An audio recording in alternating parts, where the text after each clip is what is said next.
What's going on, guys? This is an update to the hit and run accident. So he hit the two passenger doors and then a little bit on the rear as well.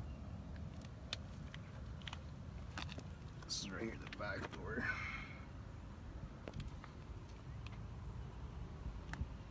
And then this is where they hit the most.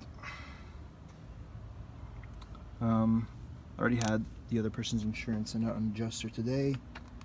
He already sent me a PDF saying I think the damages were like around $1,999.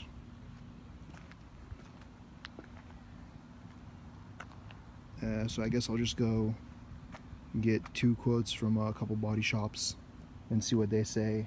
They'll probably come back around the same, I think, and then just go from there.